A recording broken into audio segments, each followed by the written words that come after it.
నమస్తే, BRK health కి స్వాగతం. నేను పద్మ. ఈ రోజు మనతో పాటు స్టూడియోలో ఉన్నారు senior orthopaedic surgeon doctor Vijayabhaskar garu. వారిని అడిగి చాలా విషయాలు ఉన్నాయి. ఎందుకంటే చాలా మంది ఈ మధ్యకాలంలో కీళ్ళ నొప్పులతో బాధపడుతున్నారు, మోకాళ్ళ నొప్పులు అని చెప్పేసి వయసుతో సంబంధం లేకుండా ఎలాంటి మెడిసిన్ వాడాలి, నిజంగా మోకాళ్ళ నొప్పుల్లో ఎన్ని రకాలు ఉన్నాయి, ఈ మధ్యకాలంలో వింటున్న ఎక్కువగా వర్డ్ ఏంటంటే ఇంజెక్షన్ తో క్యూర్ అవుద్దని చెప్పి, నిజంగానే క్యూర్ అవుద్దా, ఇలాంటి క్వశ్చన్స్ అన్నింటి కూడా సమాధానం తెలుసుకునే ప్రయత్నం చేద్దాం. నమస్తే అండి. నమస్కారం డాక్టర్ గారు. ఎక్కువగా వింటున్న వర్డ్ మోకాళ్ళ నొప్పులు. అది వయసుతో సంబంధం లేకుండా ఒకనొక టైంలో ఏంటంటే కొంచెం 60+, 50+ వాళ్ళు మోకాళ్ళ నొప్పులు అని చెప్పేసి అనేవారు. ఇప్పుడు ఏజ్తో సంబంధం లేదు, అది 20+, 30+ చెప్పలేం, కానీ ప్రతి ఒక్కరు కూడా మోకాళ్ళ నొప్పి. అసలు రావడానికి రీజన్ ఏంటి, అందులో రకాలేంటి? మంచి సబ్జెక్ట్ అండి. మోకాలు అన్నది most mobile joint in the body. Human బాడీలో మనకు ఎన్నో ఎముకలు ఉంటాయి, ఎముకలతో కూడిన జాయింట్స్ ఉంటాయి. నిరంతరం ప్రక్రియ పుట్టినప్పటి నుంచి, అంటే గర్భంలో కూడా ఆ జాయింట్స్ మూమెంట్ ఉంటుంది. సో అక్కడి నుంచి మొదలెడితే చనిపోయేంత వరకు కంటిన్యూస్ మూమెంట్స్ మన బాడీలో ఉంటాయి. కాబట్టే మనకుండే మజిల్స్ యాక్ట్ అయ్యి అవి గుండెను కానీ ఊపిరితిత్తులను కానీ ఇతరత్ర అవయవాలని యాక్టివ్గా ఉంచే ప్రక్రియ మోకాలు వన్ ఆఫ్ ద రోల్ అండి. సో ఫర్ ఎగ్జాంపుల్ మనకు గుండె ఇక్కడ ఉంటుంది, అది ఫస్ట్ హార్ట్ బీట్ అండి. మనకు రెండు గుండెలు ఇంకా ఉన్నాయి, ఆ 2 గుండెలు మోకాలు కింద. ఇది ఎవరికి తెలియదు యూజువల్గా. సో అందరు అనుకుంటారు ఒకటే గుండె అనుకుంటారు. అసలు 2 హార్ట్స్ ఇక్కడ, అంటే టిపికల్ హార్ట్ కాకుండా ఇండైరెక్ట్ హార్ట్స్ అంటాం. సో ఈ మోకాల్ యాక్టివిటీ ప్రకారము ఈ కాఫ్ మజిల్స్లో మజిల్స్ కింద నుంచి రక్తాన్ని పుష్ చేస్తుంది. ఎలాగైతే గుండె రక్తాన్ని పుష్ చేస్తుందో అలాగే కింద నుంచి మన రక్తాన్ని మొత్తం పుష్ చేస్తుంది, 5 to 6 లీటర్స్ ఆఫ్ బ్లడ్.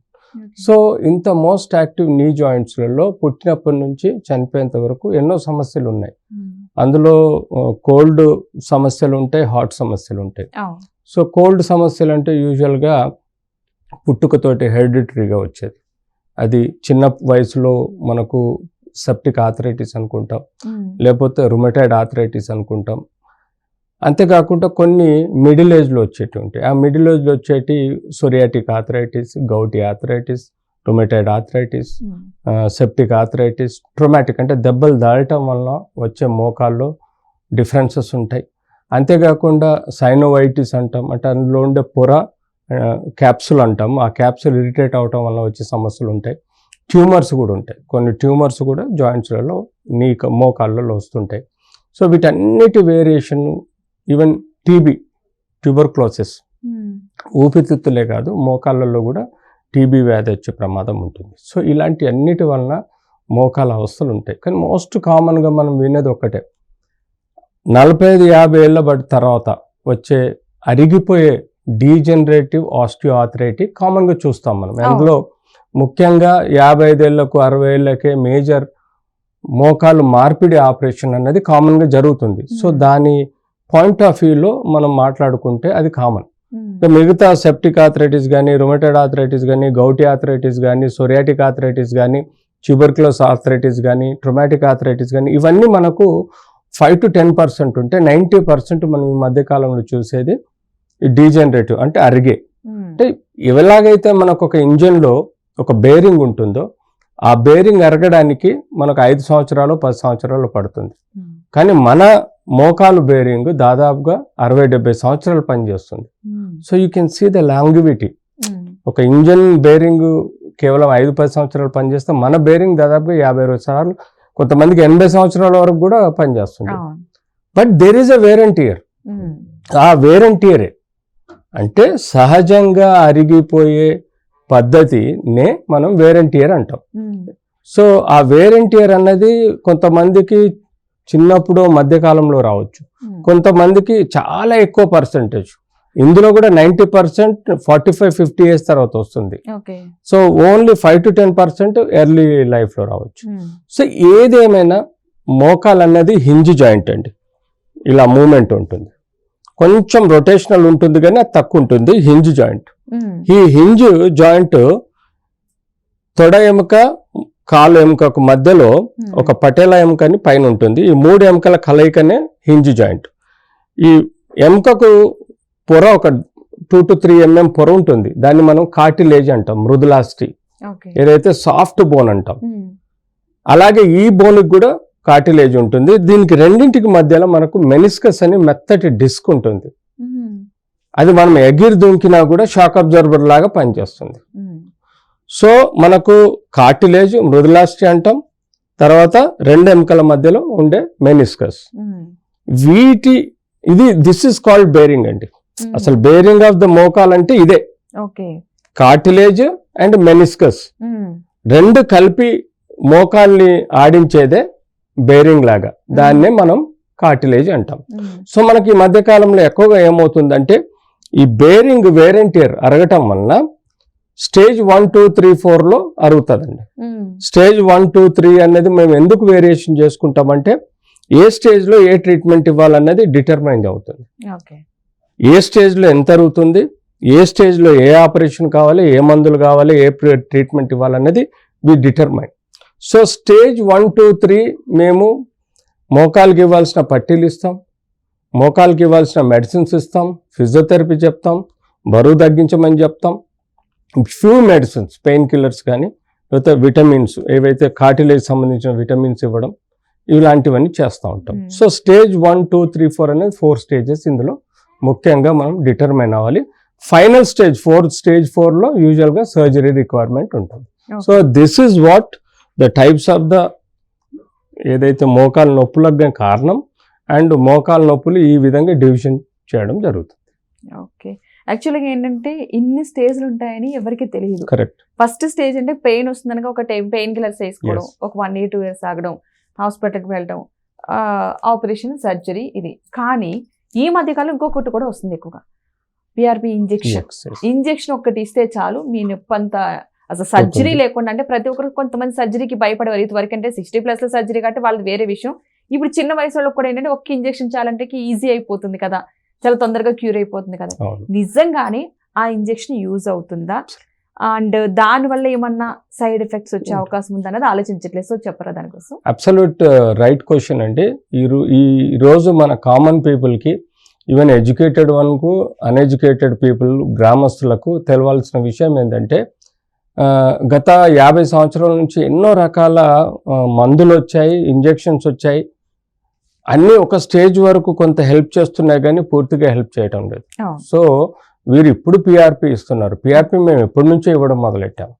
దాని యొక్క అవసరం ఎంత ఉన్నది, దాని యొక్క రోల్ ఎంత ఉందన్నది మాకు తెలుసు. యాజ్ ఆర్థోపెడిక్ సర్జన్గా, నేను ఒక సీనియర్ ఆర్థోపెడిక్ సర్జన్గా, తెలంగాణ ఆర్థోపెడిక్ సర్జన్స్ అసోసియేషన్ ప్రెసిడెంట్గా, అలాగే ఒక ఎథిక్స్ కమిటీ చైర్మన్, అంటే ethics committee chairman for drugs and injections. అంటే మాది రీసెర్చ్, క్లినికల్ రీసెర్చ్ ట్రయల్స్ ఉంటుంది. దీనిలో ఏ మెడిసిన్ ఎంతవరకు పనిచేస్తుంది, ఏ ఇంజెక్షన్ ఎంతవరకు పనిచేస్తుంది అని డిటర్మైన్ చేసి మేము నేషనల్ గవర్నమెంట్లో డీసీజీఐకి ఇన్ఫ్లుయెన్స్ చేస్తాం. అంటే వి సజెస్ట్ దమ్. సో ఈ ఇంజెక్షన్ పనిచేస్తుంది, ఈ ఇంజెక్షన్ పనిచేయదు, పనిచేయని ఇంజెక్షన్ రిజెక్ట్ చేయండి అని చెప్పి మేము గవర్నమెంట్ ఆఫ్ ఇండియాకు సజెస్ట్ చేస్తాం. So as a senior orthopaedic సర్జన్గా 30 సంవత్సరాల ఎక్స్పీరియన్స్ నేను చెప్పడం ఏంటంటే, గత 40 సంవత్సరాల నుంచి మేము వివిధ దశల్లో మోకాలు నొప్పికి ఎన్నో రకాల ట్రీట్మెంట్స్ ఇస్తూ వస్తున్నాం. అందులో మేము ఇచ్చిన ట్రీట్మెంట్స్ మేమే బ్యాన్ చేసుకున్నాం. పర్టికులర్గా కొన్ని మందులు ఎఫిషియన్సీ లేదని, కొన్ని ఇంజెక్షన్లు ఎఫిషియన్సీ లేదని మేమే బ్యాన్ చేసాం, మేమే విత్డ్రా చేసాం. సో అలాంటిది one of the injection PRP injection అంటే. సో యూజువల్గా ఏం చేసేవాళ్ళం, స్టేజ్ 1లో పేషెంట్ వచ్చారనుకోండి, ఒక 25% పొర అరుగుతుంది, ఇక్కడ ఒక చిన్న ప్యాచ్, ఇక్కడ ఒక చిన్న ప్యాచ్ ఏర్పడుతుంది, అంతే. అది 25% అరగడం అంటారు.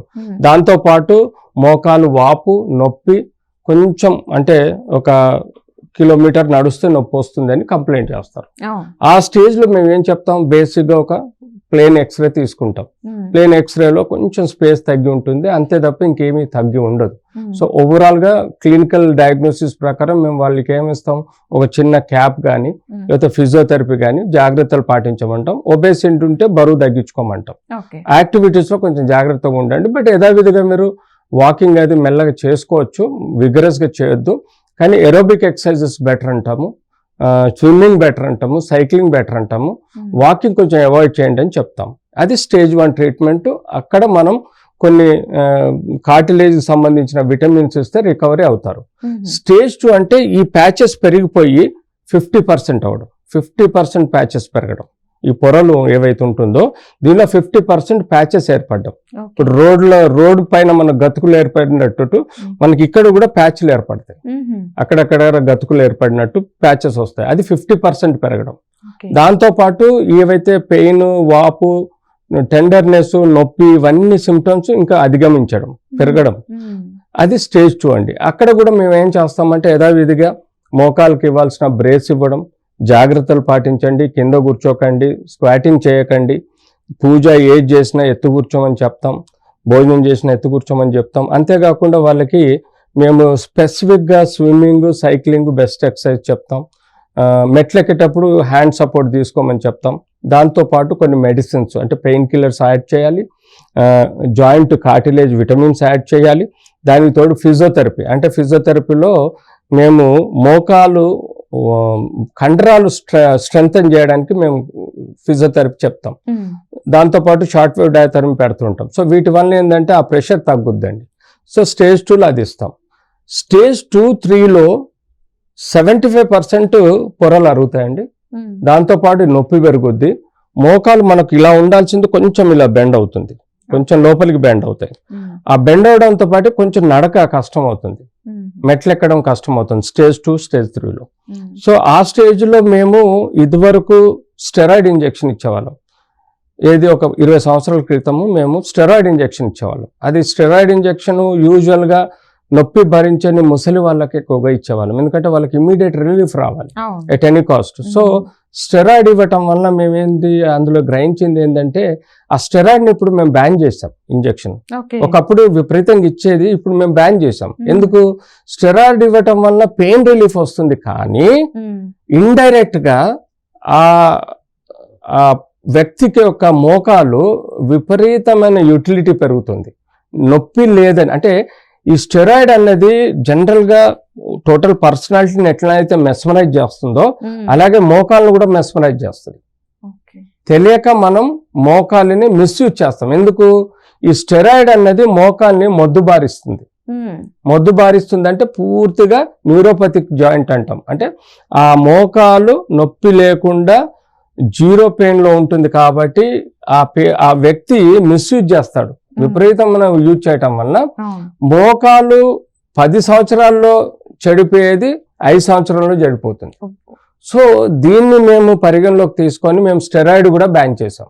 స్టెరాయిడ్ ఇవ్వడం కరెక్ట్ కాదు. కేవలం మూలకున్న ముసలి వాళ్లకు, ఎవరైతే కదలలేని వాళ్ళు ఉంటారో, ఎవరైతే నొప్పి భరించలేని వాళ్ళు ఉంటారో వాళ్ళకే స్టెరాయిడ్ ఇవ్వడం మొదలెట్టాం. ఆ స్టేజ్లో అది బ్యాన్ చేసిన తర్వాత ఇంకొక ఇంజెక్షన్ వచ్చింది. ఆ ఇంజెక్షనే హైలురెండేస్. ఆ ఇంజెక్షన్ దాని యొక్క క్యారెక్టర్ ఏంటంటే ఎక్కడైతే పొరలు అరిగిపోయినాయో అక్కడ పొర పెరుగుతుందని చెప్పేసి రీజనరేటివ్ కార్టిలేజ్ అని చెప్పేసి ఒక క్యారెక్టరిస్టిక్ ఐడియాలజీ తోటి మేము ఆ ఇంజెక్షన్ ఇవ్వడం మొదలెట్టాం. సో ఆ ఇంజెక్షన్ కూడా దాని యొక్క ఫలితం మాకు మిశ్రమంగా వచ్చింది. సో కొంచెం స్లోగా దాన్ని వీన్ డౌన్ చేసాం. ఏదైతే హైలురెండేజ్ ఇంజెక్షన్ మేము ఇచ్చామో దాని యొక్క ఫలితం కూడా పెద్దగా లేదని చెప్పేసి కొంత తగ్గుముఖం పట్టింది. యథావిధిగా స్టేజ్ 3లో మేము ఆ ఇంజెక్షన్ ఇవ్వడము, రెగ్యులర్గా మోకాలకు బ్రేస్ ఇవ్వడం, గట్టి పట్టి ఇవ్వడము. ఇదివరకు సాక్స్ లాంటిది ఇచ్చేవాళ్ళం, ఇప్పుడు గట్టి పట్టి ఇవ్వడం. స్టేజ్ 3లో జాగ్రత్తలు పాటించడం, పెయిన్ కిల్లర్స్ ఇవ్వడం, ఇలాంటివన్నీ చేసేవాళ్ళం. సో స్టేజ్ 4కి వచ్చేసరికి మోకాలు పొర మొత్తం చెడిపోతుందండి. ఈ మోకాలు మీద ఉండే పొర మొత్తం ఎగిరిపోతుంది, మధ్యలో డిస్క్ కూడా అరిగిపోతుంది, ఈ ఎముక కూడా అరిగిపోయి ఒక సైడ్కు కొనలు తేలుతాయి ఇలా. సో దానివల్ల మోకాలు ఇలా ఉండాల్సింది ఇలా వంగిపోతుంది. మీరు చూడండి, ముసలి వాళ్ళు ఇలా నడుస్తూ ఉంటారు, మోకాలు 2 లోపలికి అయిపోయి ఇలా నడుస్తుంటారు, కదలని కష్టంగా, ఈవెన్ అడుగు ముందుకేస్తే నొప్పి వస్తుంది. దాన్ని స్టేజ్ 4 అంటామండి. అది టోటల్ అనాటమికల్ డిరేంజ్మెంట్. అంటే బేరింగ్ లో ఉండే చర్రాలు ఇరిగిపోయి బేరింగ్ మొత్తం అరిగిపోయి కంప్లీట్ జామ్ అయ్యే పొజిషన్ లో ఉంటుంది. అలాంటి సమయాలలో సపోజ్ ఒక ఇంజన్ కు ఆయిల్ సీల్ ఉంటుంది, ఆయిల్ సీల్ లోపల ఆయిల్ ఉంటుంది. ఎప్పుడైతే ఈ చర్రాలు అరిగిపోతాయో చర్రాలు అరిగిపోయినప్పుడు ఆయిల్ పోయడం కరెక్ట్ కాదు, అంటే ఇలాంటి ఇంజెక్షన్లు మందులు ఇవ్వడం కరెక్ట్ కాదు. బేరింగే మార్చాల్సి వస్తుంది, లేకపోతే ఇంజనే జామ్ అవుతుంది టెక్నికల్ గా. అవునా కాదా? సో అలాగే ఎప్పుడైతే స్టేజ్ 4 లో మొత్తం దానిలో ఉండే డిస్క్ ఖరాబ్ అయిపోతుంది, కార్టిలేజ్ లేదు, ఎముక వంకర పోయింది, ఇలా తను కష్టంగా నడుస్తున్నప్పుడు అన్నెసర్లీ ఇంజెక్షన్స్ లేదంటే మాత్రలు లేదంటే బ్రేస్ ఇంకేది ఇవ్వడంలో there is no meaning. Absolutely bearing మార్చాల్సిందే, తనకి కంప్లీట్ నీ రీప్లేస్మెంట్ చేయాల్సిందే. సో ఇప్పుడు మా సొసైటీలో ఏం జరుగుతుంది, సో కాల్డ్ ఎపియాన్ క్లినిక్ అని చెప్పేసి, ఈ పెయిన్ క్లినిక్ అని, ఆ పెయిన్ క్లినిక్ అని, ఒక 10ల సంఖ్యలో హైదరాబాద్లో ఒక దొంగ డాక్టర్లు, స్ట్రైట్ అవే ఐఎమ్ టెల్లింగ్, దొంగ డాక్టర్లు, క్వాలిఫైడ్ కాని వాళ్ళు, ఎంబీబీఎస్ చదివి ఏదో కాస్త అక్కడిక్కడ పెయిన్ క్లినిక్స్ రన్ చేసేవాళ్ళు, వాళ్ళు క్వాలిఫికేషన్ అసలు ఆర్థోపెడిక్ అనే సబ్జెక్టే వాళ్ళకి లేదు, అలాంటి వాళ్ళు ఒక ఇంటర్వెన్షన్ చేస్తున్నారు. ఆల్రెడీ ఈ పిఆర్పి ఇంజెక్షన్స్ మేము గత 20 సంవత్సరాల్లో ప్రాక్టీస్ చేసి దాని రోల్ పెద్దగా లేదని చెప్పి మేము పక్కకు పెట్టేశాం. దాని రోల్ పెద్దగా లేదు, స్టేజ్ 2 స్టేజ్ 3లో కాస్త ఉంది కానీ పెద్ద ఫలితం రాదని చెప్పేసి ఆ ఇంజెక్షన్ ప్రొసీజరే పక్కకు పెట్టినాం. కానీ ఈ రోజు మోసపూరితంగా కొంతమంది ఎంబీబీఎస్ డాక్టర్, ఆర్థోపెడిక్ డాక్టర్ ఎవరు చేయట్లేదండి పిఆర్పి ప్రాక్టీస్ అనేది, ఏ ఆర్థోపెడిక్ సర్జన్ చేయట్లే. దానికి ఒక పద్ధతి ఉంటుంది. పిఆర్పి ఇంజెక్షన్ ఇవ్వాలంటే గుడ్డిగా ఇంజెక్షన్ ఇవ్వడం కాదు, గుడ్డిగా ఇంజెక్షన్ ఇస్తున్నారు వీళ్ళు.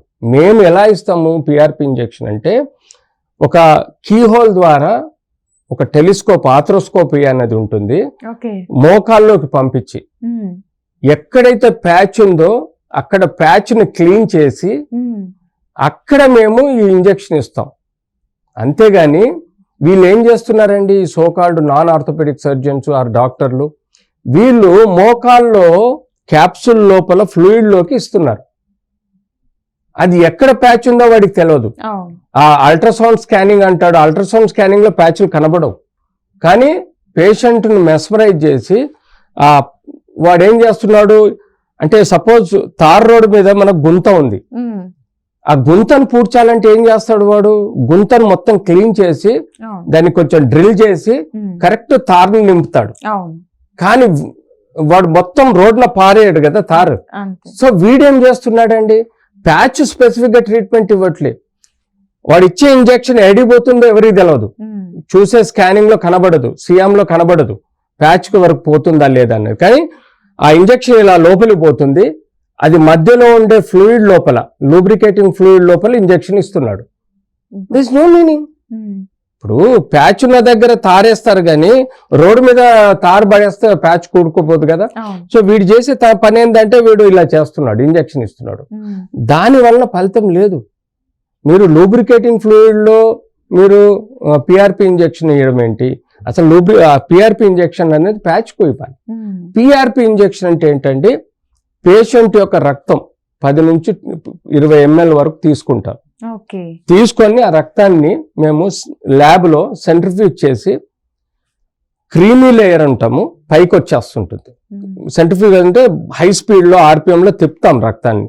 తిప్పినప్పుడు మనకు పై భాగంలో ఒక క్రీమీ లేయర్ ఫ్లూయిడ్ ఉంటుంది, కింది భాగంలో ఎర్ర కణాలు తెల్ల కణాలతో కూడిన మిశ్రమం ఉంటుంది.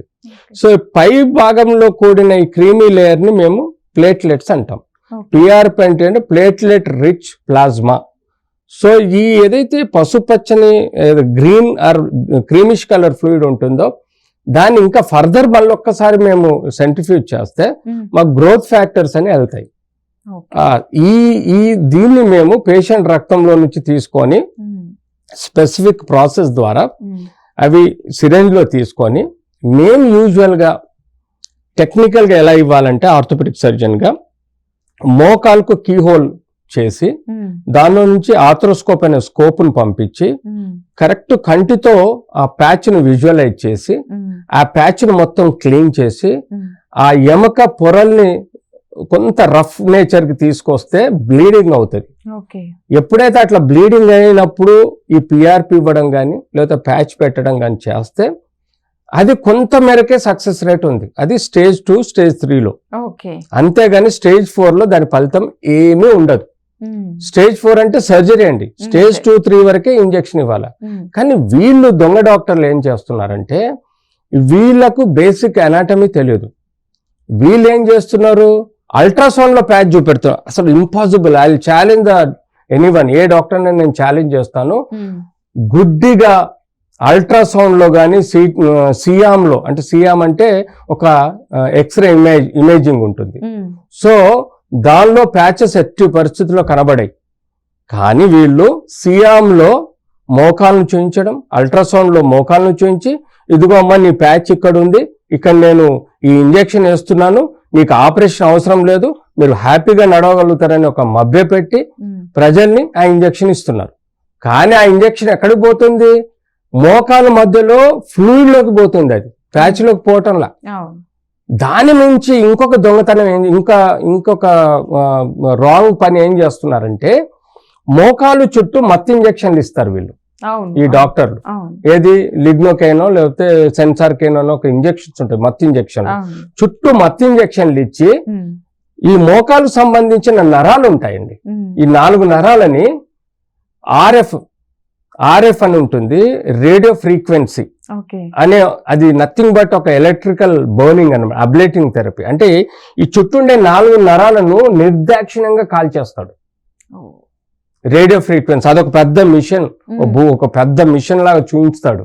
ఎందుకంటే 5,000, 3,000 రూపాయల ఇంజెక్షన్ ని 1,50,000 వాళ్ళ దగ్గర నుంచి దోయాలంటే ఎలా చేయాలి? వాడు ఏదో ఆర్ఎఫ్ మిషన్ అని చెప్పేసి, ఒక అల్ట్రాసౌండ్ మిషన్ అని చెప్పి, ఒక సియామ్ మిషన్ అని చెప్పేసి, అలాగే ఇంజెక్షన్ ల్యాబ్ లో ప్రాసెస్ చేసిన అని చెప్పి ఈ పేషెంట్ అన్నెసర్లీ ఆపరేషన్ థియేటర్ లో తీసుకుపోయి ఒక పెద్ద హంగామా సృష్టిస్తాడు 1 అవర్. ఇదే ఇంజెక్షన్ మేము మా ఓపీ రూములలో 3,000-5,000 రూపాయలకి ఇస్తాం. ఈ ఇంజెక్షన్ 3,000 నుంచి 5,000 రూపాయలు ఖర్చు అవుతుందండి.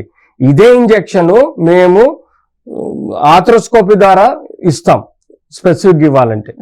కానీ ఈ దొంగ డాక్టర్లు ఏమున్నది, ఒక ఆపరేషన్ లో తీసుకుపోయి కొంతమంది అయితే 2-3 లక్షలు ఛార్జ్ చేస్తున్నారు, కొంతమంది 1,50,000 వరకు ఛార్జ్ చేస్తున్నారు. ఎంత దారుణం అంటే, ఎంత మోసం అంటే డబ్బాలు చూసేసి రేడియో ఫ్రీక్వెన్సీ మిషన్ అని చూపిస్తాడు, అల్ట్రాసౌండ్ మిషన్ అని చూపిస్తాడు, ఇంకోటి సియామ్ అని చూపిస్తాడు, 10 ఇన్స్ట్రుమెంట్స్ నీకు ఆపరేషన్ థియేటర్ లో చూపిస్తాడు. చూపించేసి ఇంత ఖర్చు అవుతుందని చెప్పి దాన్ని 1.5-2 lakhs. అంటే ఈరోజు కామన్ మెన్ సమస్యలు ఎట్లున్నాయంటే, ఆపరేషన్ అంటే భయం. అరే ఆపరేషన్ లేకుండా ఇంజెక్షన్ ద్వారా మోకాలు సరి చేస్తాను అని మళ్ళీ వాడు లక్షల అడ్వర్టైజ్మెంట్ చేస్తున్నాడు. దీంతో ఇప్పుడు సింపుల్ ఎగ్జాంపుల్, మంగవ మీరు ఎన్ని ఉంటారు, యూట్యూబర్, ఓల్డ్ లేడీ మంగవ తెలుసు కదా, బిగ్ బాస్ లో వచ్చింది. తనకి ఇంజెక్షన్ ఇచ్చాడు. ఇంజెక్షన్ ఇప్పుడు సపోజ్ ఈ కాల్చేయటం వలన, చుట్టూండే నరాలు కాల్చేయటం వలన స్పర్శ తెలియదు, మీకు కొట్టినా తెలియదు, పిండినా తెలియదు, ఏమాత్రం తెలియదు. ఆ తర్వాత షీ ఫీల్స్ హ్యాపీ. ఎవరైనా ఇప్పుడు మిమ్మల్ని తీసుకెళ్ళి నేను ఆపరేషన్ థియేటర్ తీసుకుపోయి చుట్టూ మత్తు ఇంజెక్షన్లు ఇచ్చి నరాలన్నీ ఆర్ఎఫ్ ద్వారా కాల్ చేసి ఒక పిఆర్పి ఇంజెక్షన్ ఇస్తాను అనుకోండి, మీకు బయటకు వస్తే నొప్పి ఉండదు, మీరు హ్యాపీగా నడవగలుగుతారు. కానీ ఒక 1-2 నెలల్లో మళ్ళీ తిరిగి వస్తుంది, అది తెలియదు. అంతేకాకుండా ఎప్పుడైతే నేను ఈ జాయింట్ ని, ఇప్పుడు మనకు దగ్గులు, తుమ్ములు, పెయిన్ ఎందుకు వస్తాయండి, మనల్ని ప్రొటెక్ట్ చేస్తాయండి ఇవి. మనకు ముక్కు నుంచి మొదలెడితే ఊపిరితిత్తుల వరకు ఏదైనా ఫారెన్ బాణి కానీ, తెమడ కానీ, నంజు కానీ ఏదైనా ఉంటే అది హానికరము, ఉండకూడదు అని చెప్పి అది మనల్ని బయటికి దోషేస్తూ ఉంటది, తుమ్ములు దగ్గులు వలన. That is called protective phenomena.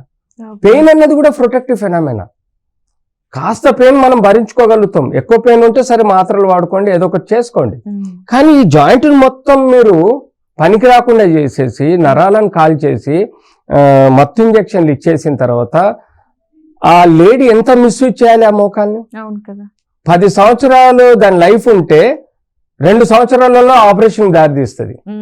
Injection ఇచ్చిన తర్వాత నొప్పి తగ్గేది కేవలం 2-3 నెలలే, అంతకు మించి తగ్గదు. కానీ 10 సంవత్సరాలు ఉండే మోకాలు మనకు 2 సంవత్సరాల్లో ఆపరేషన్ కు దారితీస్తుంది. సో ఇట్లాంటి డ్యామేజ్ మనకు అవుతుంది. కాబట్టి అబ్సల్యూట్లీ నేను చెప్పేది ఏంటంటే, పిఆర్పి ఇంజెక్షన్ అన్నది లిమిటెడ్ యూటిలిటీ ఉంటుందండి. అన్నెసెసర్లీ పిఆర్పి ఇంజెక్షన్స్ తీసుకోవడం కరెక్ట్ కాదు. స్టేజ్ 4 వచ్చిందంటే ఇంజన్ బేరింగ్ ఎలా మారుస్తామో మోకాలు బేరింగ్ మార్చాల్సిందే. ఎట్టి పరిస్థితుల్లో దేర్ ఇస్ నో ఆల్టర్నేటివ్. మీరు గవర్నమెంట్ హాస్పిటల్లో కూడా ఆరోగ్యశ్రీ కింద మోకాలు మార్పిడి జరుగుతుంది. మీరు ప్రైవేట్కు పోవాల్సిన అవసరం లేదు, లక్షలు ఖర్చు పెట్టుకోవాల్సిన అవసరం లేదు. ఇవాళ మోకాలు మార్పిడి ప్రైవేట్ హాస్పిటల్లో కూడా 1,50,000 2 లక్షలు అయిపోతుంది.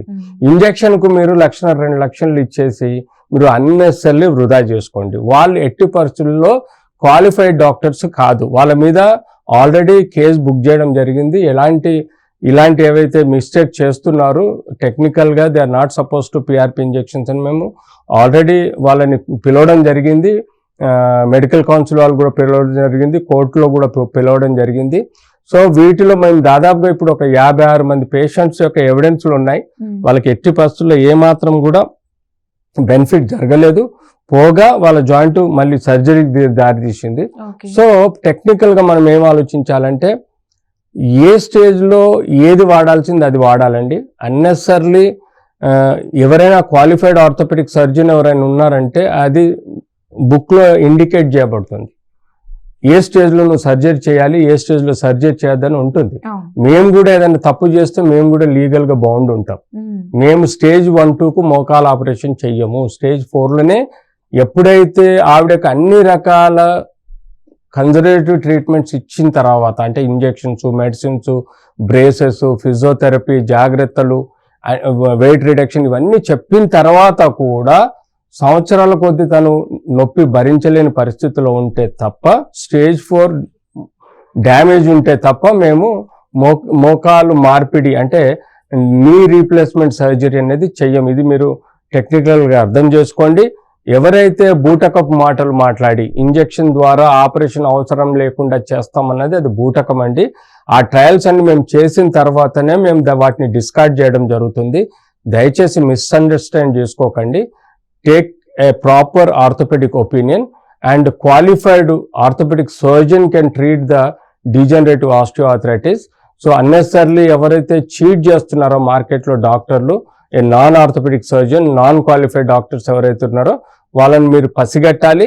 అన్నెసర్లీ లక్షలు పోసి డబ్బులు వృధా చేసుకోకుండా జాగ్రత్త పడండి. ఓకే, చాలా మంది మీరు స్టేజ్ 2లో కానీ 3లో కానీ ఇంజెక్ట్ చేస్తారన్నారు. ఇప్పుడు ప్రెసెంట్ అది రన్ అవుతుందా? కొన్ని ట్రయల్స్ జరుగుతున్నాయి, కానీ వీలైనంత వరకు వాటిలో అష్యూరెన్స్ ఇవ్వం. దిస్ ఈజ్ బెటర్ అంటాం. వాళ్ళలాగా ఏం కాదు, పూర్తిగా నయం అవుతుంది, హ్యాపీగా ఉంటారని మేము చెప్పం.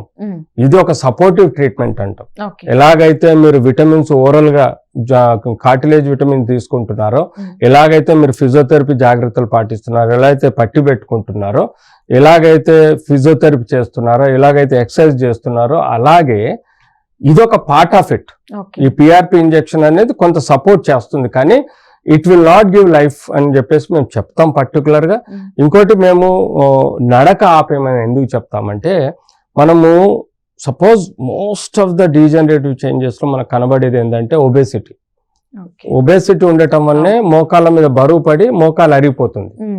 సో మనకు చాలా మంది పేషెంట్లు ఏమంటారంటే, లేదు సార్ నడవడం మంచిది అంటారు కదా, మాకు బరువు తగ్గుద్ది, మాకు గుండెకు మంచిది, దాని నో డౌట్. కానీ ఎప్పుడైతే మోకాళ్ళ నొప్పి స్టార్ట్ అవుతుందో అప్పుడు మోకాళ్ళ నొప్పి అంటే వాకింగ్ మంచిది కాదంటాం. దానికి ఆల్టర్నేటివ్ సైక్లింగ్ ఉంది, స్విమ్మింగ్ ఉంది, ఫ్లోర్ ఎక్సర్సైజెస్ ఉన్నాయి, ఎన్నో ఆల్టర్నేట్ థెరపీస్ ఉన్నాయి. వెయిట్ రిడక్షన్ కానీ, గుండెకి కానీ, దేనికైనా మీకు అనుకూలంగా ఉండాలనుకుంటే. కానీ ఎప్పుడైతే పెయిన్ మోకాలు నొప్పి స్టార్ట్ అయిన తర్వాత అవాయిడ్ ఎందుకు చేయమంటామంటే, మీరు నడిచినప్పుడు మీ 60-70 కిలోల బరువు మోకాల మీద పడుతుందండి. మీరు ఇలా నడిచారనుకోండి, ఆ బరువు మీద పడి దాని లోపల మోకాల లోపల పొరలు, మెత్తటి పొరలు అరిగిపోయే అవకాశం ఎక్కువగా ఉంటుంది. అర్థమైందిగా? సో అదే సైక్లింగ్ చేయమన్నాను అనుకోండి, ఎక్కడ బరువు పడదు. బరువు పడకుండా ఈ మోకాలు చుట్టూ ఉండే కండరాలు ఉంటాయి కదా, అవి స్ట్రాంగ్ అవుతాయి. ఎప్పుడైతే మోకాలు చుట్టుండే లిగమెంట్స్, కండరాలు స్ట్రాంగ్ అవుతాయో అప్పుడు ఈ మోకాలు పడే లోడ్ తగ్గిస్తుంది. లోడ్ తగ్గించినప్పుడు మీకు నొప్పి తగ్గుద్ది. So this is the concept. నడక వద్దు, ఎందుకంటే మీ 60 కిలోల బరువు పడుతుంది కాబట్టి మోకాలు అరిగిపోయే ప్రమాదం ఎక్కువ ఉంటుంది. సైక్లింగ్ మంచిది, స్విమ్మింగ్ మంచిది. ఎందుకంటే నాన్ వెయిట్ బేరింగ్ ఎక్సర్సైజెస్ అంటాం. తద్వారా బరువు పడకుండా, మోకాలు పొరలు దెబ్బకుండా, మోకాలు స్ట్రెంగ్త్ అయిపోయి మనల్ని ఆ లోడ్ తీసుకొని నొప్పి తగ్గిస్తుంది. సో ఇదొకటి మాత్రం గుర్తుపెట్టుకోండి brother. So that will help. Cycling, swimming, cordyceps exercise అంటే ఇలా చైర్లో కూర్చొని కాలు ఎత్తడం దించడం, బరువు కట్టుకొని కాలు ఎత్తడం దించడం చేస్తే అది కూడా మంచి ఎక్సర్సైజ్. ఏది మోకాలు నొప్పులకు. కానీ నడక ఎట్టి పరిస్థితుల్లో అవాయిడ్ చేయాలి.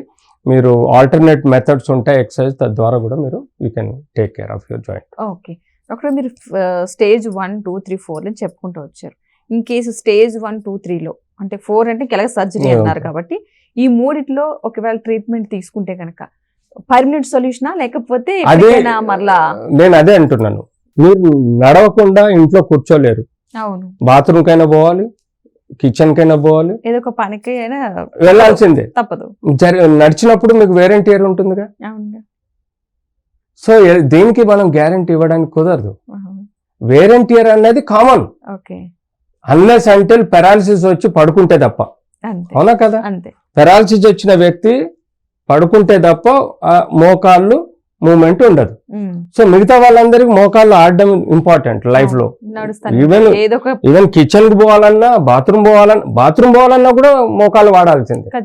సో ఏ స్టేజ్ 1, 2, 3లో మనం పొడిగించగలుగుతాం.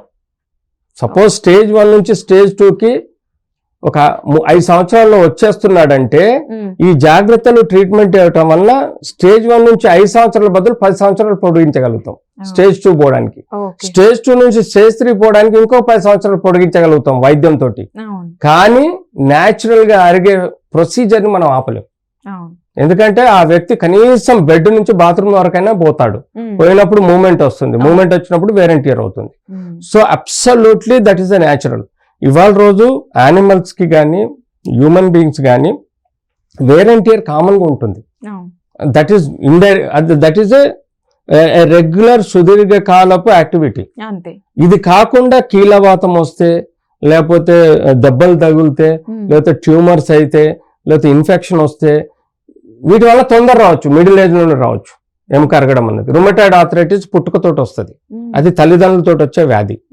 అది అలాంటి పిల్లల్లో మోకాలు 30 సంవత్సరాలు 40 సంవత్సరాలు అరిగిపోతాయి, చెడిపోతాయి. సో తప్పని పరిస్థితుల్లో వాళ్ళకి ఎర్లీగా స్టేజ్ 1, 2, 3 పోయి స్టేజ్ 4లోకి వెళ్ళిపోతుంది. కొంతమందికి సెప్టిక్ అవుతారు. చిన్నప్పుడు పిల్లలు పడిపోతారు, చెట్ల మీదకి పడిపోయి చెప్పరు, మోకాల్లో రక్తం చేరి సెప్టిక్ అవుతుంది. దానిలో మోకాలు డ్యామేజ్ అవుతుంది దానివల్ల, లేకపోతే యాక్సిడెంట్స్ అయి పొరలు దెబ్బతింటాయి దానివల్ల. ఇట్లాంటి కొన్ని కారణాల వల్ల ఎర్లీగా అయితే న్యాచురల్ సుదీర్ఘంగా మనం వాడుకునే మోకాలు వేరెంటీయర్ వల్ల కూడా ఎప్పటికైనా అరుగుతుందండి. మనం స్టేజ్ 1ని, స్టేజ్ 2, స్టేజ్ 3ని కొంత పొడిగించే ప్రయత్నం చేయొచ్చు వైద్యం ద్వారా. అంతేగాని ఎట్టి పరిస్థితుల్లో ఏ ప్రక్రియను కూడా నేచర్ ఆపదు. నేచర్ అన్నది ఆపదు. నేచర్ అన్నది సహజ సిద్ధంగా మనకు నడుస్తూ ఉంటుంది. సో దాన్ని మనం ఆపలేమండి. సో అబ్సల్యూట్లీ మనం ఏ స్టేజ్లో ఏ ట్రీట్మెంట్ ఇవ్వగలిగితే వారి కొంత పొడిగింపు, వాళ్ళ డ్యామేజ్ ని కంట్రోల్ చేసి లైఫ్ ని పొడిగించవచ్చు. సో అంతే తప్ప మనం వేరెంటీర్ని ఆపలేం.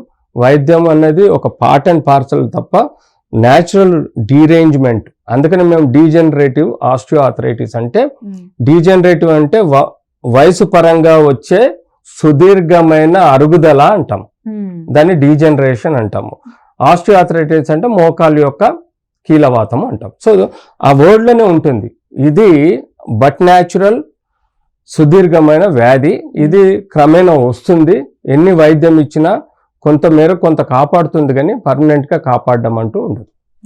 So this is the concept. Super sir. నిజంగా చాలా మంది ఏంటంటే పర్మనెంట్ సొల్యూషన్, మోకాళ్ళ నొప్పి వచ్చిందా పర్మనెంట్ సొల్యూషన్ అంటారు. కానీ ఎగ్జాక్ట్లీ మీరు వివరించే విధానం కూడా అబ్సల్యూట్లీ పర్మనెంట్ అనేది హ్యూమన్ బీయింగ్ కానీ యానిమల్స్ కానీ ప్రపంచంలో ఉండదండి. Unless until it's iron metal object అయితే అది కూడా అరుగుతుంది యాక్టివిటీలో, బట్ దానికి అదే ఒక ఆబ్జెక్టే అంతే. బట్ హ్యూమన్ బీయింగ్ అన్నది మన స్కిన్ ముడత కూడా ఒక స్టేజ్ దాటిన తర్వాత రావాల్సిందే. ఎందుకంటే మజిల్ వీక్ ఉంటుంది, ఫ్యాట్ ఉండదు, స్కిన్ లూజ్ అవుతుంది. అది బట్ న్యాచురల్. నాకు 70 ఏళ్లలో ముడతలు ఎందుకు వచ్చినాయంటే ఏం ఆన్సర్ చెప్తాం? సో అలాంటి న్యాచురల్ వేరెంటీయర్ ని ప్రపంచంలో ఎవరు ఆపలేరు. ఆ న్యాచురల్ గా వేరెంటీయర్ అన్నది మనం చూస్తూ ఉంటాం. ఓకే. అసలు ఇది నిజంగా చాలా మంచి వివరాలు. ప్రతి ఒక్కరు కూడా, ఎందుకంటే స్టేజ్ 1 అనేది ప్రతి ఒక్కరు పెద్దగా నెగ్లెక్ట్ చేసేస్తారు. కామన్ మ్యాన్ కు తెలవాల్సిన అవసరం కూడా ఉంటుంది. ఎందుకంటే చాలా వరకు ఇంత గూగుల్ వచ్చినా యూట్యూబ్ వచ్చినా చూస్తుంటారు, కానీ అప్పటికి ఏదో ఆశ, అరే ఈ డాక్టర్ ఏదో చెప్తున్నాడు, ఆపరేషన్ లేకుండా ఇంజెక్షన్ అంటున్నాడు అని ఏదో ఒక ఆశతోటి వెళ్తారు, పోయి వేలు ఖర్చు పెట్టుకుంటారు. ఆ అల్ట్రాసౌండ్ స్కానింగ్ చేయడం అనేది పెద్ద మోసం అండి.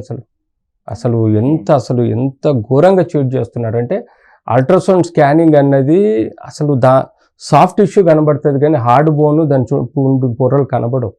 అందులో 3 డైమెన్షన్లో చూసినా కనబడదు. కానీ ఈ దొంగ డాక్టర్లు ఏం చేస్తున్నారు, ప్రోబ్ పెట్టి అల్ట్రాసౌండ్ స్కాన్లా ఇగో ఇది ప్యాచ్ అమ్మ అని చూపెడుతున్నారు. అసలు ప్యాచ్ అన్నది అసలు కనబడదు, ఒక్క ఎంఆర్ఐలో తప్ప. ఒక ఎంఆర్ఐలో అది కూడా 001 mm సెక్షన్ తీసుకుంటే కానీ కనబడదు. లేకపోతే మేము డైరెక్ట్ స్కోప్ వేసి చూస్తే కనబడుతుంది.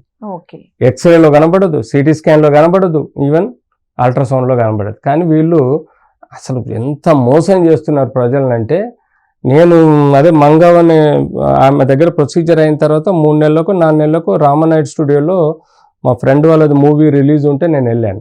ఆవిడ అక్కడ ఉంది. ఏంటో ఎలా ఉన్నావు అంటే, ఏమున్నది బిడ్డ, అప్పుడు ఏదో కొంచెం తక్కువైంది, ఇప్పుడు మళ్ళీ నొత్తంది అన్నది. చూడండి, వితిన్ 2-3 months ఆమె యూట్యూబ్లో పెద్ద అడ్వర్టైజ్ చేసింది, నాకు బాగైంది, మోకాలు నొప్పి లేదు, అది ఇది అని. తీరా నేను ఎగ్జామిన్ చేస్తే వితిన్ 2-3 monthsలోనే షీ స్టార్టెడ్ కంప్లైనింగ్. ఏదో అప్పుడు ఒక 2 రోజులు 3 రోజులు తగ్గింది, ఆ తర్వాత నాకు మళ్ళీ నొప్పి యథావిధిగా ఉంది. నేను చూశానండి, మోకాలు ఇలా అయిపోయాయి, కంపల్సరీ ఆమెకు నీ రీప్లేస్మెంట్ చెయ్యాలి. అలాంటి వ్యక్తిని తీసుకుపోయి వాడు మభ్యపెట్టి పనికిరాని ఇంజెక్షన్ ఇచ్చి చుట్టూ నరాలు కాల్ చేసే రేడియో ఫ్రీక్వెన్సీ ఇచ్చి, అసలు ఎంత దారుణం అంటే, ఎంత మోసం అంటే అంత మోసం అంటే. చాలా చోట్లల్లా మేము ఏంటంటే, ఈ స్కిన్ సపోజ్ కట్ అయింది అనుకోండి, సరిగ్గా కూర్లా, దీనిలో మేము పిఆర్పి వేస్తాం. పిఆర్పి అన్నది కండరాన్ని పెంచుతుంది ఇక్కడ. కానీ మోకాల్ ఫ్లూయిడ్లో పిఆర్పి ఇంజెక్షన్ వేస్తే దర్ ఇస్ నో మీనింగ్. ఇప్పుడు ఇక్కడ కట్ అయింది, ఇది సరిగా అతకట్లేదు అనుకుంటే అది నీట్గా చేసి దానిలో పిఆర్పి వేస్తే అతుకుతుంది.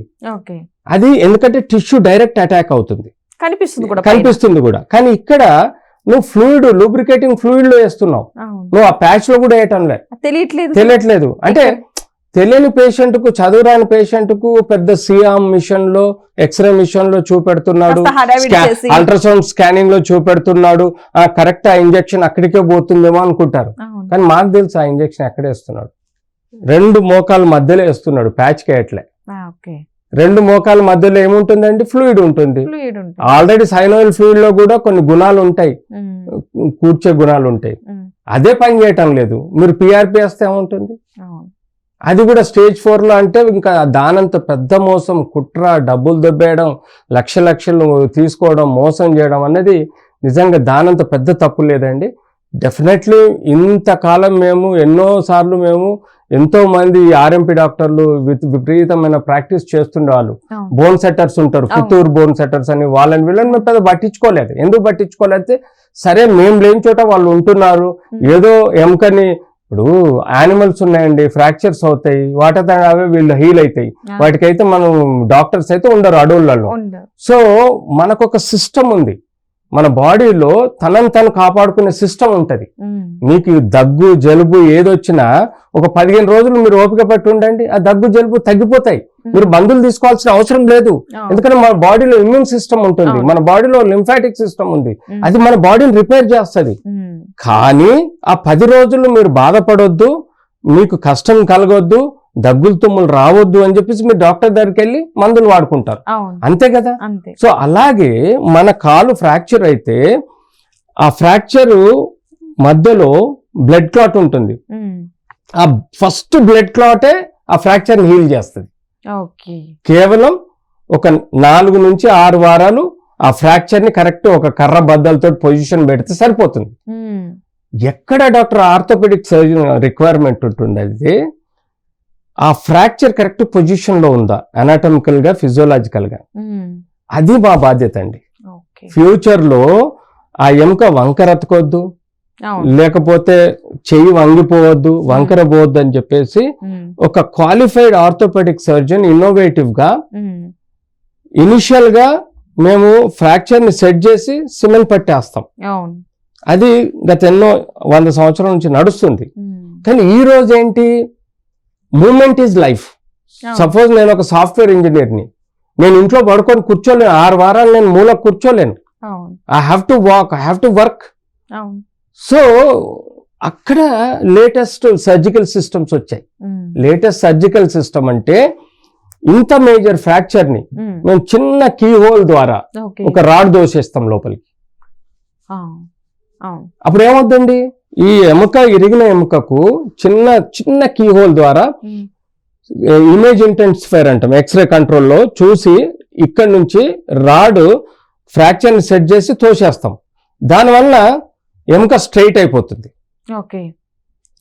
విత్ ఇన్ 4 days లో you can walk, you can work anything. వారం లోపల అతను అన్ని పనులు చేసుకోవచ్చు చేయని. సో అక్కడ ఆర్థోపెడిక్ సర్జన్స్ రోల్ ఉంటుంది. మేము ఎందుకున్నామంటే ఎముకకు 3-4 చెడు లక్షణాలు ఉంటాయి. ఒకటి అతక్కపోవడం, ఒకటి వంకరతకడం, మూడోది చీమ్ రావడం. ఈ 3 లక్షణాలు ఈ బోన్ సెటర్స్ వలన వస్తాయి. నాన్ సబ్జెక్ట్ లేని బోన్ సెటర్స్ ఎవరైతే క్వాక్స్ అంటాం వాళ్ళని, ఈ పుత్తూరు అని అక్కడక్కడ క్లినిక్స్ ఉంటాయి చూడండి, వాళ్ళ వల్ల బోన్ అతకదు, బోన్ వంకర అతుకుతుంది. రెండోది ఇన్ఫెక్షన్స్ వస్తాయి. ఈ 3 రాకుండా కాంప్లికేషన్స్ ఆర్థోపెడిక్ సిస్టమ్ అనేది డెవలప్ అయింది. సో నేను చెప్పేదంటే న్యాచురల్ హీలింగ్ ఉంది. మేము కూడా చాలా వ్యక్తులకు సిమెంట్ పట్టి ద్వారా ట్రీట్ చేస్తాం. కానీ చాలా వ్యక్తుల ఆప్షన్ ఏముంది ఇవాళ, సార్ మేము తొందరగా జాబ్ చేసుకోవాలి, 1 week లో పోవాలి, మేము బతకలేము, 6 వారాలు పడుకోలేమన్న వాళ్ళకి ఆల్టర్నేట్ టెక్నిక్ కూడా ఉంది. సర్జరీ ద్వారా వాళ్ళని నీ రీప్లేస్మెంట్ చేసిన నెక్స్ట్ డేనే నడిపిస్తున్నాం మేము. మన అంత పెద్ద ఆపరేషన్ మోకాల మార్పిడి అనేది చేసిన నెక్స్ట్ డేనే నడిపిస్తున్నాం. ఎందుకంటే ఆ టెక్నాలజీ డెవలప్ అయింది. అందులో bone cement quality, antibiotic cements, gold సంబంధించిన ఇంప్లాంట్స్ వచ్చాయి, పాలిథిలిన్ సంబంధించిన ఇంప్లాంట్స్ వచ్చాయి, చాలా రకాల పోర్సిలిన్ కి సంబంధించి. సో వీటన్ని టెక్నాలజీ మారింది కాబట్టి మూమెంట్ ఈజ్ లైఫ్. అంటే ఏ వ్యక్తి కూడా ఫలానా ఫ్రాక్చర్ వలన కానీ ఫలానా కీ అరుగుదల వలన కానీ ఎక్కువ కాలం సఫర్ అవ్వకూడదు. ఏదో ఒక టెక్నిక్ ద్వారా, అడ్వాన్స్ టెక్నిక్ ద్వారా పర్ఫెక్ట్ ప్రిన్సిపల్స్ ప్రకారం సర్జరీ చేస్తే ఆ వ్యక్తి తొందరగా రికవర్ అయి తన పని తను చేసుకోగలుగుతాడు. ఆర్థికంగా ఇబ్బందులకు లోనవ్వడు, మానసికంగా ఇబ్బందులకు లోనవ్వడు, ఫ్యామిలీ పరంగా హ్యాపీగా ఉంటాడు. కాబట్టి ఈ ఆర్థోపెడిక్ టెక్నిక్స్ అనేది అడ్వాన్స్డ్ గా పెరిగింది. చాలా బాగా ఎక్స్ప్లెయిన్ చేశారు. ఎందుకంటే చాలా విషయాలు చాలా మందికి తెలియదు.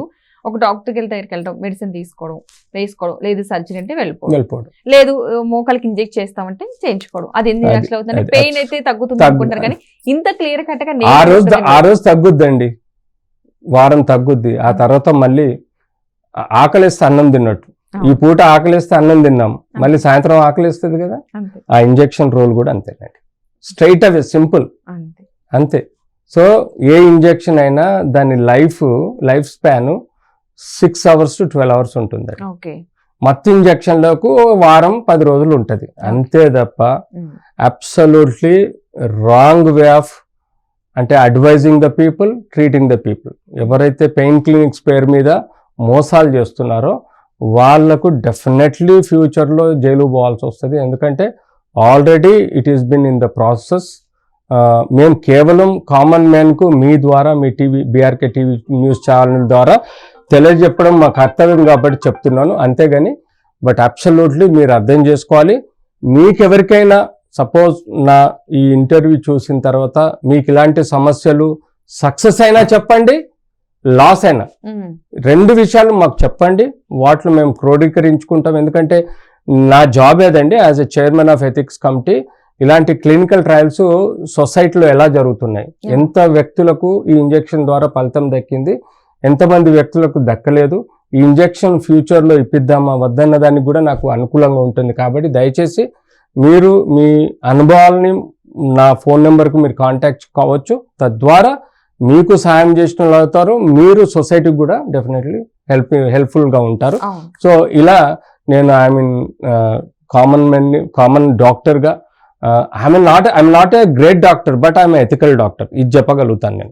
నేను గొప్ప డాక్టర్ని కాకపోవచ్చు, కానీ నేను ఒక ఎథిక్స్, ఒక నీతి నిజాయితీతో ఉండే ఒక ప్రక్రియ ట్రీట్మెంట్ ఇచ్చే డాక్టర్ని కాబట్టి నేను ఈ మాత్రమే చెప్తున్నాను. మీకు ఎలాంటి సమస్యలు ఉన్నా యూ కెన్ కాంటాక్ట్ మీ. ఈ పోస్ట్ ఇంజెక్షన్ తీసుకున్న వాళ్ళు ఎవరైతే పెయిన్ క్లినిక్స్లో ఇంజెక్షన్ తీసుకున్నారో వాళ్ళ యొక్క అనుభవాలు, వాళ్ళ యొక్క సమస్యలు ఆర్ సింపుల్గా అన్నీ నార్మల్గా ఉన్నా కూడా ఒకసారి వచ్చి చూయించుకోండి. వాటిలో మేము క్లినికల్ ట్రయల్ చేసి గవర్నమెంట్కు, ప్రజలకు కరెక్ట్గా ఒక ప్రాసెస్ చెప్పడానికి వీలవుతుంది. ఓకే, థ్యాంక్ యూ అండి. Thank you Thank- so much. thank you. మంచి వివరాలు అందించినందుకు. Thank you. చూసారు కదా, అసలు మోకాలు నొప్పి అనేది ఒక చాలా చిన్న విషయంగా తీసుకుంటారు కొంతమంది, చాలా సర్జరీ అనుకుంటారు. అలాంటివి లేకుండా అసలు సర్జరీ పర్మనెంట్ తప్పదు, ఏ స్టేజ్ లో చేయించుకోవాలి, ఎలాంటి ట్రీట్మెంట్ చేయించుకోవాలి అనే వివరాలు తెలియజేశారు కదా. సో ఎవరికైనా సరే కాంటాక్ట్ అవ్వాలనుకుంటే కనుక స్క్రీన్ మీద నెంబర్ కనిపిస్తుంది, ఆ నెంబర్కి కాంటాక్ట్ అవ్వచ్చు. నమస్తే.